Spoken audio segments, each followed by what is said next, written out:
Sivaraj Medical Colleges, Siddha, Homeopathy, Naturopathy and Yoga. Government fixed fees only. Contact 98427 21500. அவன் பாவம்மா, அவன் அம்மா கிட்டயும் ஏகிட்டயும் மாட்டிக்கிட்டு தவிக்கிறான். சண்டை வருது தெரியல, சண்டை வருது. தள்ளதான் போயிட்டு திடீர்னு போயிடும், சண்டை வந்துடும். பிறந்த குழந்தை முதல் 18 வயது வரை உள்ள குழந்தைகளுக்கான இலவச இருதய மருத்துவ ஆலோசனை முகாம் ஆகஸ்ட் 2 வரை கோவை KMCH மருத்துவமனையில் நடைபெறுகிறது. முன்பதிவிற்கு 8754887568. சங்கம் வளர்த்த மதுரை மாநகரில் விண்மறைக்கும் கோபுரங்களும் வினைமறைக்கும் கோவில்களும் நிறைந்த மதுரை மாநகரில் இங்கே சான்றோர்கள் உண்டா, பெண்கள் உண்டா, தெய்வம் உண்டா என்று ஒற்றை சிலம்பை கையில் ஏந்தி வைகை நதிக்கரையில் வஞ்சனம் உரைத்த கண்ணகி உலவிய மாநகரில் திசைகள் 4 என்ற தலைப்பில் சாணக்கியா வலைத்தளம் வடிவமைத்திருக்கின்ற இந்த மகத்தான நிகழ்விற்கு நெறியாளராக இருக்கின்ற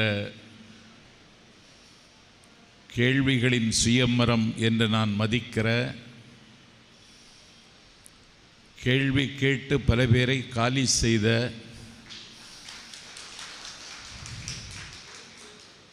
என்னுடைய பதவியை பறிப்பதற்கு ஒரு வகையில் பாதை சமைத்த,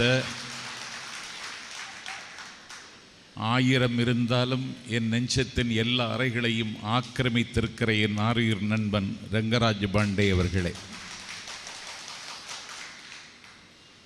இந்த நிகழ்வில் இது மதவாத முயற்சியே என்று உரையாற்றுவதற்கு வந்திருக்கின்ற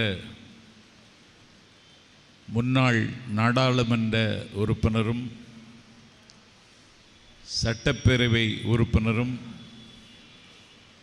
காங்கிரஸ் கட்சியின் முன்னாள் மாநில தலைவரும் எந்நாளும் நான் மதிக்கின்ற பண்பாளருமான என்னுடைய ஆரியர் அண்ணன் KS அழகிரி அவர்களே,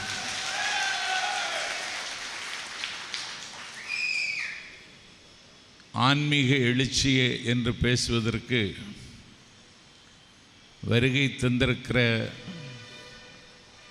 பாரதிய ஜனதா கட்சியின் மதிக்கத்தகுந்த தலைவர்களில் ஒருவரும் ராஜா வருகிறார் என்றால் கூடவே கைதட்டுவதற்கு ஒரு கூட்டமும் வரும் என்று நாடும் நானும் நம்புகிற, நான் பெரிதும் மதிக்கின்ற அண்ணன் ராஜா அவர்களே, விவாத அரங்குகளில் வீசுகிற வீச்சில் நியாயப்படுத்துவதை விட காயப்படுத்துவதையே முக்கிய கொள்கையாக கொண்ட அருமை நண்பர் அர்ஜுன் சம்பத் அவர்களே, அரங்கம் நிறைய அமர்ந்திருக்கின்ற ஆர்வலர்களே, வணக்கம். மிக நீண்ட இடைவெளிக்கு பிறகு தமிழ் நிலை பெற்ற தாங்கர் மரபின் மகிழ்ந்தனை மருகின் மாநகர் மதுரை, மாநகர் மதுரை என்று இலக்கியங்கள் தாலாட்டுகின்ற மதுரையில் ஒரு விவாத அரங்கில் உரையாற்றுவதற்கான வாய்ப்பை உருவாக்கி தந்திருக்கிற நண்பர் ரங்கராஜ் பாண்டே அவர்களுக்கு என்னுடைய நன்றி அறிதலை நான் தெரிவித்துக் கொள்கிறேன். இந்த தலைப்பு நல்ல தலைப்பில்லை, இது ஒரு மோசமான தலைப்பு. மதவாத முயற்சியா, ஆன்மீக எழுச்சியா என்று பேசப்பட வேண்டிய நேரம் இதுவல்ல. ஒரு முருகன் மகாநாடு மதுரையில் இந்து முன்னணி நடத்தியது. இது கலாச்சார தலைநகரமாக கருதப்படுகிற மதுரை இப்பொழுது அரசியல் தலைநகரமாக உருவாகி வருகிறது. அறிவுலக மேதை எடப்பாடி பழனிசாமி இங்கேதான் மாநாடு நடத்தினார். திராவிட முன்னேற்றக் கழகம் தன்னுடைய பொதுக்குழுவை மதுரையில் தான் நடத்தியது. இப்போது முருகன் மகாநாட்டை இந்து முன்னணி மதுரையில் தான் நடத்தியது. 4ஆம் தேதி அண்ணன் பன்னீர்செல்வம் அவர்கள் தன்னுடைய மகாநாட்டை மதுரையில் தான் நடத்தப் போகிறார். எல்லோருக்கும் வெந்நீராக இருப்பார் என்று கருதுகிற தம்பி விஜய் 25ஆம் தேதி மாநாட்டை மதுரையில் தான் நடத்துகிறார்.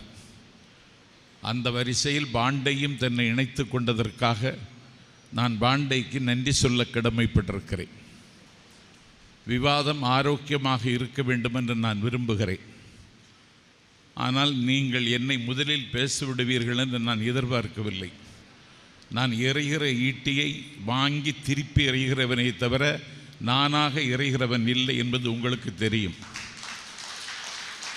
ஆனால் என்னை நீங்கள் முதலில் பேச அழைத்திருக்கிறீர்கள். இது என் மீது கொண்ட நல்லெண்ணம் காரணமா என்று எனக்கு தெரியவில்லை.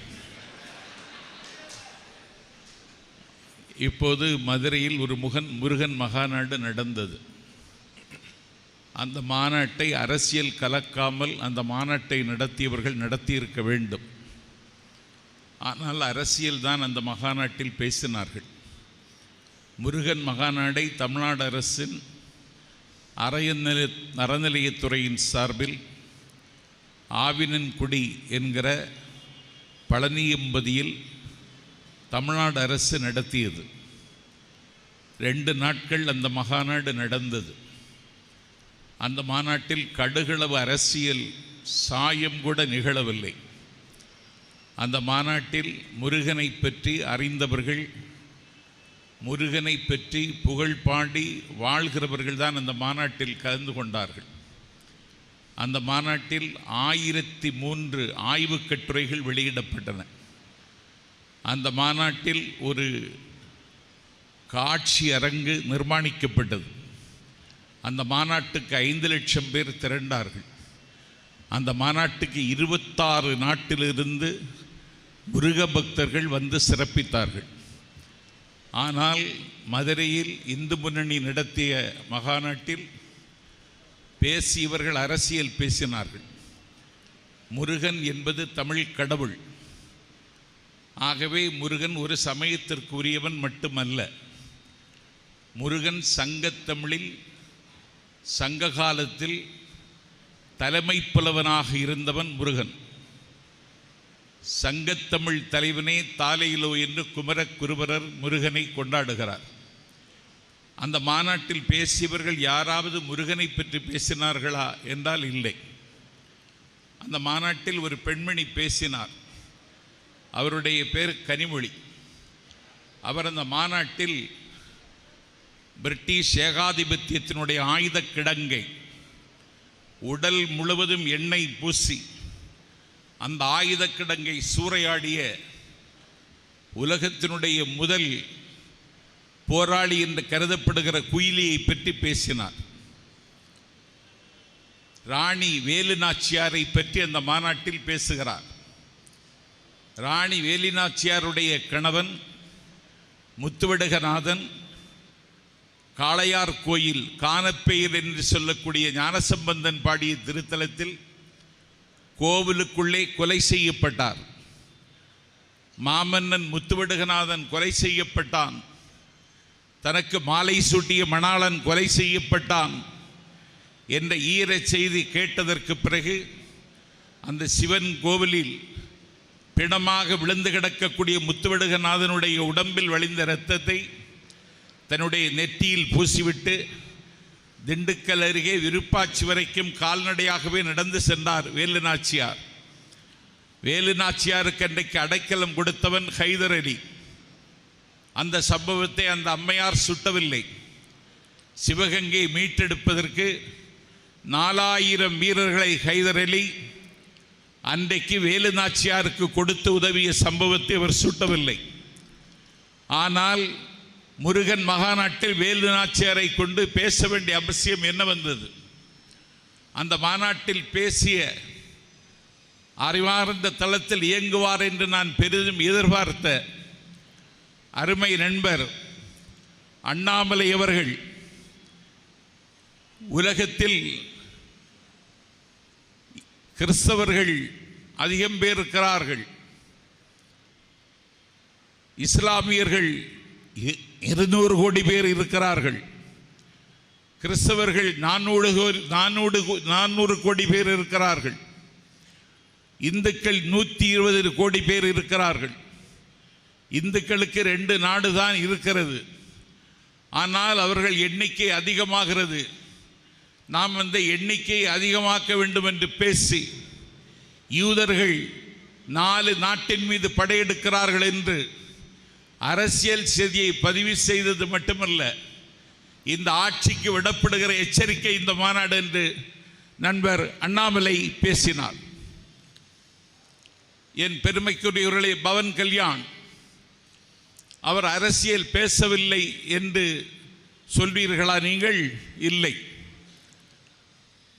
அதிலே நண்பர் நயினார் நாகேந்திரன் அவர் மட்டும் பனியது நதியது கடலது மலையது சகலமும் உனதொரு கருணையில் எழுவது என்று கண்ணதாசன் எழுதிய பாட்டை தமிழ்நாட்டின் ஆகச்சிறந்த கர்நாடக வித்வான் மதுரை சோமு பாடிய பாட்டை ஒப்புவித்தார்.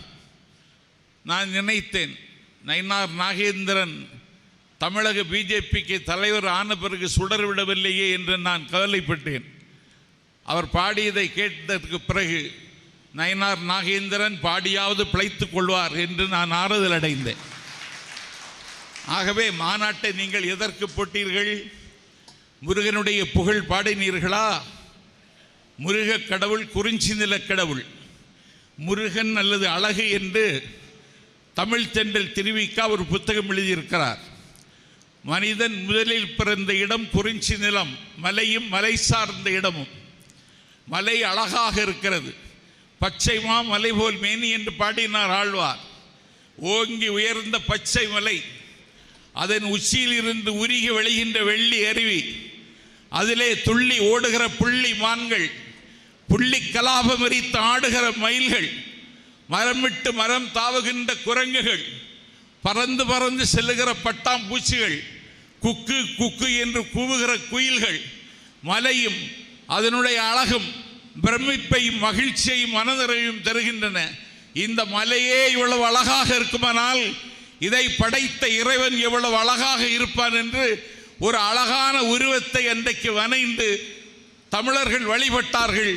அதை முருகன் அல்லது அழகு என்ற நூலிலே தமிழ் தென்றல் திருவிக்க அவர்கள் குறிப்பிடுகிறார்கள். இதுதான் முதல் வழிபாடு. தமிழ்நாட்டினுடைய முதல் வழிபாடு தெய்வமே முருகன் தான். தமிழர்களுடைய வழிபாடு கடவுளே அவர்தான். 10 பாட்டில் முதல் பாட்டு திருமுருகாற்றுப்படை, நக்கீரர் எழுதியது. அதை பற்றி பேசினார்களா? இல்லை. வாய் பேச முடியாத ஊமையாக இருந்தார்.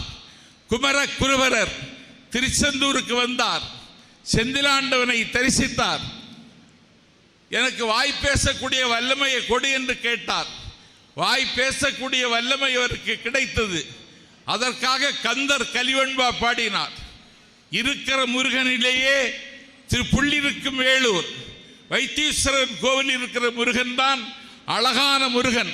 அந்த முருகன் மீது ஒரு முத்துக்குமார சுவாமி பிள்ளை தமிழ் பாடினார். மீனாட்சி அம்மை பிள்ளை தமிழ் பாடினார். அஷ்ட பிரபந்தங்கள் இயற்றினார். அதை பேசினார்களா? இல்லை. வயிற்று வலியால் துடித்தார். வயிற்று வலிந்து துடித்ததை திருநாவுக்கரசர் கூற்றாயினவாறு விளக்குகிறீர், கொடுமை வர செய்ததென நான் அறியேன், ஏற்றா எடிக்க இரவும் பகலும் துடக்கி முடக்க இட என்று பாடினார். அப்படி ஒரு வயிற்று வலி வந்து துடித்தார் பகழை கூத்தர். அவர் அங்கே வந்தார், முருகனை சேவித்தார், வயிற்று வலி தீர்ந்தது. திருச்செந்தூர் முருகன் பிள்ளை தமிழ் பாடினார். அதை பதிவு செய்தார்களா? இல்லை. கர்நாடகத்தில் கர்னூலில் இருக்கிற ஒரு சிவன் கோவிலிலே சென்று சைவம், வைணவம், கௌமாரம், காணாபத்தியம், சாக்தம் 6 சமயங்களை இணைத்த ஆதி சங்கரருக்கே நோய் வந்தது. கர்நாடகத்தில் இருக்கிற சிவன் கோவிலிலே போய் கும்பிட்டார். அங்கே சிவன் சொன்னான், திருச்செந்தூருக்கு சொல், முருகனை கும்பிடு, பன்னீரிலை பிரசாதத்தை வாங்கி அணிந்துகொள், உன்னுடைய நோய் தீரும் என்றார். ஆதி சங்கரர் திருச்செந்தூருக்கு வந்தார், முருகனை கும்பிட்டார், பன்னீரிலை பிரசாதத்தை வாங்கி பூசிக்கொண்டார். அவருடைய காசம் என்கிற அந்த நோய் தீர்ந்தது. தீர்ந்ததற்கு நன்றி உணர்ச்சியாக திருச்செந்தூரில் சுப்பிரமணிய புஜங்கம் பாடினார். பதிவு செய்தீர்களா? இல்லை. ஒரு திராவிட இயக்க தலைவர்கிட்ட இதை மாதிரி கேட்கறதுக்கு எவ்வளவு ஆனந்தமா இருக்கு தெரியுமா? இல்லை, என்னையாவது கூப்பிட்டா பேசியிருப்பேன். என்ன கூப்பிட்டா நான் பேசியிருப்பேன். பேசுறாங்களா? இல்லை. அந்த மாநாட்டில் என்ன பேசினார்கள்? எதையும் பேசல. அருணகிரிநாதர் மலையின் உச்சியிலிருந்து குதிக்கிறார். அருணகிரிநாதருடைய வாலிப பருவத்தில் எல்லோரும் இருக்கிற பலவீனம் அவருக்கும் இருந்தது. ஒரு நாள் அவர் விலை மாதுவின் வீட்டில் போய்விட்டு வருகிற பொழுது உண்ட உணவின் கொழுப்புக்களை பிறரோடு கூடி தனித்துக் கொள்வதுதான் வாழ்க்கையா என்று உடன் பிறந்த தமக்கை கேட்டார்.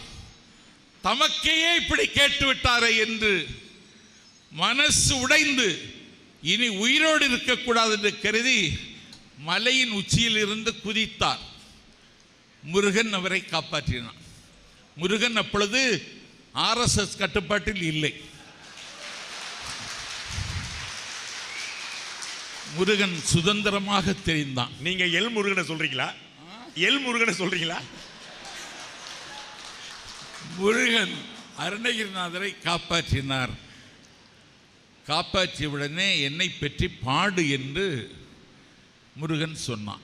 அருணகிரிநாதர் சொன்னார், பாடறியேன் படிப்பறியேன், பள்ளிக்கூடம் நானறியேன், ஏடறியேன் எழுத்தறியேன், அறிவொளி இயக்கத்தில் கூட நான் சேரவில்லை, எழுத படிக்கவே தெரியாத என்னை பாடச் சொல்லுகிறாயே முருகா என்று கேட்டார். ஓம் என்கிற பிரணவ மந்திரத்தை நாக்கில் எழுதினார். யார்? முருகன். உடனே அருணகிரிநாதர் பாடுகிறார், முத்தை திரு பத்தி திருந்தகை அத்தைக்கரை சத்தி சரவண முத்திக்கொரு வித்துக்குருபரன் என ஓதும் முக்கட்பரமர்க்கு சுருதியின் முற்பட்டது கற்பித்திருவர் 33 தமரர் அமரர் மடிவேண 10 தலைகணைதுட ஒற்றை கிரிதிரு பற்றை பெறுதர்கள் பட்டப்பகலில் இரவாக பத்தற்கிற தத்தை கடவிய பச்சை புயல் மெச்சத்துக்கு பொருள் ரட்சித்தருள்வது ஒரு நாளை என்று சரம் சரமாக பாடினார். எல்லா பாவமும் போச்சு போகும். எல்லா பாவமும் போயிடுச்சு. கேளுங்க, தமிழை முறையாக எண்ணி படித்தவன் நான். யாரோடும் விவாதத்திற்கு நான் தயார். அந்த அருணகிரிநாதர் காசியில் போய் பாடினார் முருகனை பற்றி. கடல் கடந்து கண்ணற்ற தீவில் கதிர்காமத்தின் இலங்கையில் சென்று முருகனை பாடினார். இந்தியா முழுவதும் சென்று நடந்து பாடினார்.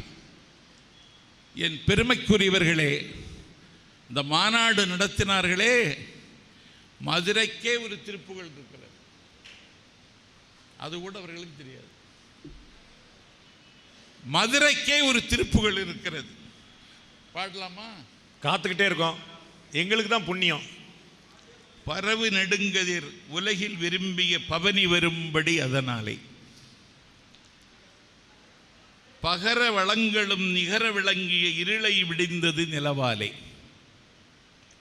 வரையினி எங்கனும் உலவி நிறைந்தது வரிசை தரும்பத மதுபாடி வளமுடு செந்தமிழ் உரை செய்ய அன்பரும் மகிழவரங்களும் அருள்வாய் அரியர சுந்தர அருமுக என்று நீ அடியவர் பணிந்திட மகிழ்வோனே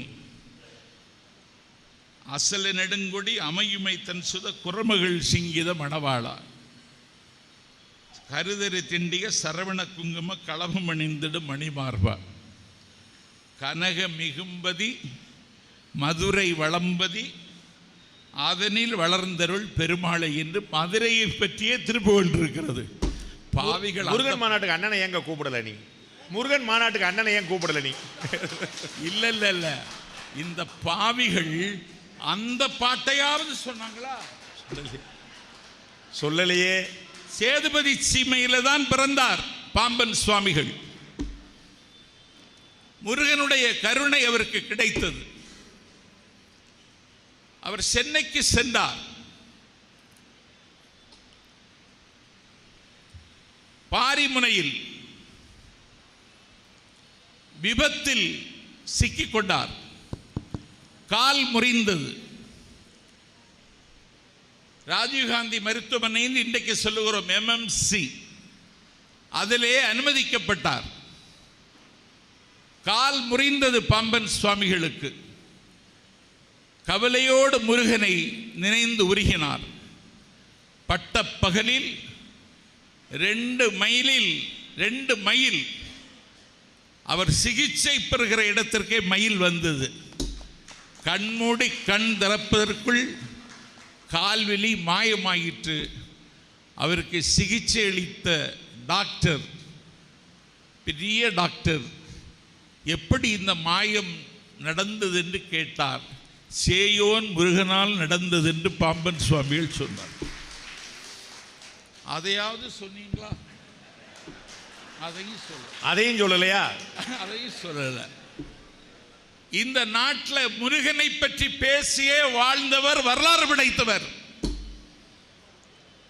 வாரியார் சுவாமிகள். வானம் தவறிடினும் வாய்த்த குலமகளிர் தன் மானம் தவறிடினும், வள்ளல் குலத்தோர் தன் தானம் தவறிடினும் ஞானம் தவறாதவர் வாரியார் சுவாமிகள். ஒவ்வொரு நாளும் முருகனை உபாசனை செய்வார். முருகனுக்கு பூஜை செய்வார். உருவாய் அருவாய் உளதாய் இரதாய் மறுவாய் மலராய் மணியாய் ஒளியாய் குருவாய் வருவாய் அருள்வாய் குகனேடு தான் பேசி முடிப்பார். இது கந்தர் அனுபூதி. அதையாவது சொல்லி தொலைச்சிங்களா? நாளன் செய்யும் வினைதான் என் செய்யும், என்னை நாடி வந்த கொடுங்கூற்று என் செய்யும். குமரேசர் இரு தாளம் சிலம்பம் சதன்றியும் தண்டையும் சண்முகமும் என் கண்மன் வந்து தோன்றிடினே என்று ஒரு கந்தர் அலங்காரத்தையாவது சொன்னீர்களா? ஒரு அலங்காரம் இல்லை. உங்க சொந்த ஆசையை ஒரே ஒரு செய்தி நிறைவேற்றிக் கொள்வதற்கு நீங்கள் முருகனை பயன்படுத்தினீர்கள். முருகன் உங்களுக்கு பூத் ஏஜென்டாக கூட வரப்போவதில்லை.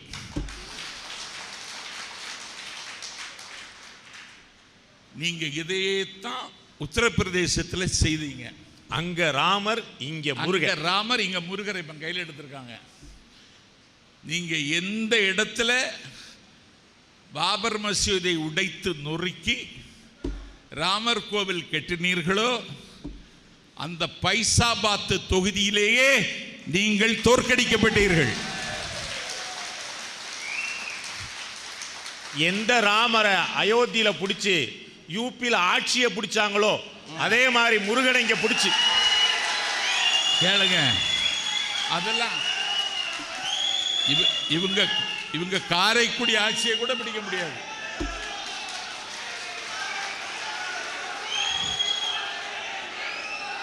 இவங்க அரசியல் கர்நாடக மாநிலத்தில் சிக்மகளூர்ல பாபா புதன்கிரி அப்படின்னு ஒரு சூஃபி வழிபாட்டு தலம் இருக்கிறது. எங்க? கர்நாடகத்தில் சிக்மகளூர்ல. அந்த பாபா அந்த சூஃபி வழிபாட்டு தலத்தை இஸ்லாமியர்களும் மட்டுமல்ல இந்துக்கள் தத்தாரேயர் என்று சொல்லி வழிபட்டார்கள். இன்னைக்கு என்னாச்சுன்னா அந்த இடத்திற்கு உரிமை கொண்டாடினார்கள். மத்திய கர்நாடகாவில் பிஜேபிக்கு செல்வாக்கு இல்லை. அங்கே ஒரு செல்வாக்கை உருவாக்குவதற்கு, செயற்கையாக உருவாக்க குன்றம் எங்களுக்கு குமரம் எங்களுக்குன்னு சொல்கிறாங்கல்ல. இப்போ அதே மாதிரி அதை உரிமை கொண்டாடினார்கள். உரிமை கொண்டாடி இப்போது அதை கபலீகரம் செய்ய திட்டமிட்டு அந்த தொகுதியில் பிஜேபி நின்று டெபாசிட் இழந்தது. இவர்கள் இந்த முருகன் மகாநாட்டை அரசியலுக்காகத்தான் நடத்தினார்கள். அதற்கு முருகனை அவர்கள் பயன்படுத்தி கொண்டார்கள். முருகனை உரிமை கொண்டாட வேண்டும் என்றால் திராவிட இயக்கம்தான் உரிமை கொண்டாட வேண்டும். அது பாயிண்ட். அது பாயிண்ட். ஏன்னா அவன் வள்ளியை மனம் உணர்ந்தவன், சமூக நீதிக்கு உயிர் தந்தவன். இரண்டாவது, உன்னுடைய அரசியல் சட்டம் உன்னுடைய ஆதிக்கத்தினுடைய நிழல்ல நான் இருக்க முடியாது, குன்றிருக்கும் இடமெல்லாம் குமரன் இருக்கும் இடம் என்று முதலில் தனிநாடு கேட்டவன் முருகன். ஆகவே அவனை கொண்டாட வேண்டியது நாங்கள் தானே தவிர நீங்கள் அல்ல என்பதை சொல்லி அவர்கள் சொல்லுகிற செய்தியில் எனக்கு உடன்பாடு இல்லதை சொன்னால் அதை மறுப்பதற்கு நீங்கள் வாய்ப்பு தந்தால் நீங்கள் நல்ல நெறியாளர் என்பதை நினைவில் கொள்ளுங்கள் என்று சொல்லி விடைபெறுகிறேன். ஒரு மேடை பேச்சு எப்படி இருக்க வேண்டும் அப்படிங்கிறதுக்கு ஒரு அற்புதமான உதாரணம் அண்ணன் சம்பத் அவர்கள். இதை சொன்னியா சொன்னியான்னு எங்கள் அண்ணன் வடிவேலு மாதிரி சொல்லிட்டு சொல்ல சொல்லி எல்லாத்தையும் சொல்லி போட்டீங்களே அப்படின்னு அண்ணன் ரொம்ப பியூட்டிஃபுல்லாக சொன்னாங்க. அதில் ஒரு ஆச்சரியமான பாயிண்ட் எனக்கு கிடைச்சது. பெரியாருக்கு முன்னாடியே சமூக நீதி பேசுனது முருகன் தான் அப்படின்னு.